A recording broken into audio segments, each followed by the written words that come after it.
ಬೆಂಗಳೂರಿನಲ್ಲಿ ಮಳೆ ಆರ್ಭಟಕ್ಕೆ ಜನರು ನಲುಗಿ ಹೋಗಿದ್ದಾರೆ. ಸಿಲಿಕಾನ್ ಸಿಟಿ ಬೆಂಗಳೂರಿನಲ್ಲಿ ಸುರಿತಾ ಇರುವಂತಹ ಮಳೆಯಿಂದಾಗಿ ಜನರಿಗೆ ನರಕ ದರ್ಶನವಾಗ್ತಾ ಇದೆ. ರಾಜಾಜಿನಗರದಲ್ಲಿ ಮಳೆಯ ಹೊಡೆತಕ್ಕೆ ಅವಾಂತರಗಳೇ ಸೃಷ್ಟಿಯಾಗಿವೆ. 2 ಕಾರು ಗೂಡ್ಸ್ ಗಾಡಿ ಮೇಲೆ ಮರ ಬಿದ್ದಿದೆ. ಮರ ಬಿದ್ದ ರಭಸಕ್ಕೆ ಸ್ಕಾರ್ಪಿಯೋ ಸ್ವಿಫ್ಟ್ ಕಾರು ಜಖಮಾಗಿವೆ.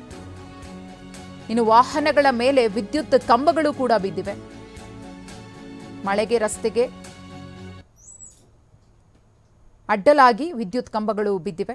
ಬಿಬಿಎಂಪಿ ಸಿಬ್ಬಂದಿಯಿಂದ ಮರ ತೆರವು ಕಾರ್ಯ ಕೂಡ ನಡೀತಾ ಇದೆ. ಗಮನಿಸ್ತಾ ಇದ್ದೀರಿ ಯಾವ ರೀತಿಯಾಗಿ ಕಾರ್ನ ಮೇಲೆ ಮರ ಬಿದ್ದು ಕಾರು ಜಖಮಾಗಿದೆ ಅಂತ.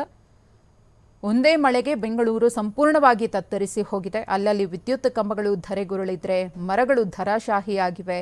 ಜನಜೀವನ ಸಂಪೂರ್ಣವಾಗಿ ಅಸ್ತವ್ಯಸ್ತವಾಗಿದೆ. ಮನೆಗಳಿಗೆ ನೀರು ನುಗ್ಗಿದೆ. ವಾಹನ ಸವಾರರು ಪರದಾಡ್ತಾ ಇದ್ದಾರೆ. ಅಲ್ಲಲ್ಲಿ ರಸ್ತೆಗಳಲ್ಲಿ ಗುಂಡಿ ಬಿದ್ದಿದೆ. ಸಮಸ್ಯೆಗಳ ಸರಮಾಲೆಯೇ ಸೃಷ್ಟಿಯಾಗಿದೆ. ಬೃಹದಾಕಾರದ ಮರ ಕಾರ್ನ ಮೇಲೆ ಬಿದ್ದಿದೆ, ಗಮನಿಸ್ತಾ ಇರಬಹುದು. ಬುಡ ಸಮೇತ ಬಿದ್ದಿರುವಂತಹ ಮರ, ಲೈಟ್ ಕಂಬ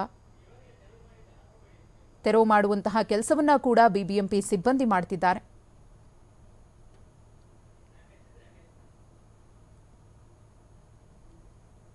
ಬೆಸ್ಕಾಂ ಸಿಬ್ಬಂದಿ ಕೂಡ ಸ್ಥಳಕ್ಕೆ ಆಗಮಿಸಿದ್ದಾರೆ.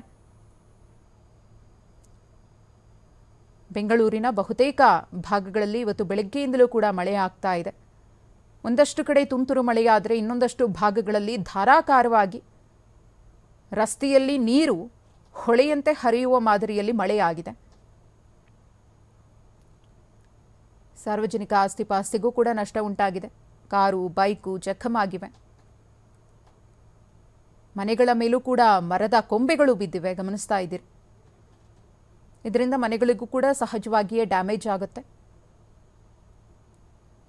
ಇನ್ನೂ 2 ದಿನ ಬೆಂಗಳೂರಿನಲ್ಲಿ ಮಳೆ ಇರುತ್ತೆ ಅಂತ ಹೇಳಿ ವೆದರ್ ಡಿಪಾರ್ಟ್ಮೆಂಟ್ ಮುನ್ಸೂಚನೆಯನ್ನು ಕೊಟ್ಟಿರುವುದರಿಂದ ಸಿಲಿಕಾನ್ ಸಿಟಿ ಮಂದಿ ಎಚ್ಚೆತ್ತುಕೊಳ್ಬೇಕಿದೆ. ಒಂದಷ್ಟು ಮುಂಜಾಗ್ರತಾ ಕ್ರಮಗಳನ್ನು ಕೂಡ ವಹಿಸಬೇಕಿದೆ. ಹಾಗೆಯೇ ಬಿಬಿಎಂಪಿಯ ಮೇಲೂ ಕೂಡ ಮಹತ್ತರ ಜವಾಬ್ದಾರಿ ಇದೆ. ಈ ರೀತಿಯಾಗಿ ಮರಗಳು ಬಿದ್ದರೆ ಅದು ವಾಹನಗಳ ಮೇಲೆ ಬಿದ್ದಿದೆ, ವಾಹನಗಳು ಡ್ಯಾಮೇಜ್ ಆಗಿದೆ. ಅದೇ ಮನುಷ್ಯನ ಮೇಲೆ ಏನಾದರೂ ಬಿದ್ದರೆ, ಪಾದಚಾರಿಗಳ ಮೇಲೆ ಏನಾದರೂ ಬಿದ್ದರೆ, ವಾಹನಗಳ ಮೇಲೆ ತೆರಳುತ್ತಾ ಇರುವವರ ಮೇಲೆ ಏನಾದರೂ ಬಿದ್ದರೆ ಅದು ದೊಡ್ಡ ಮಟ್ಟದ ಪರಿಣಾಮಕ್ಕೆ ಕಾರಣ ಆಗುತ್ತೆ. ಹಾಗಾಗಿ ಬಿಬಿಎಂಪಿಯೂ ಕೂಡ ಎಚ್ಚೆತ್ತುಕೊಳ್ಬೇಕಿದೆ, ಜನರು ಕೂಡ ಎಚ್ಚೆತ್ತುಕೊಳ್ಬೇಕಿದೆ. ಇನ್ನೂ 2 ದಿನ ಇದೇ ರೀತಿ ಮಳೆ ಆಗುತ್ತೆ ಅನ್ನೋ ಮುನ್ಸೂಚನೆ ಸಿಕ್ಕಿರುವುದರಿಂದ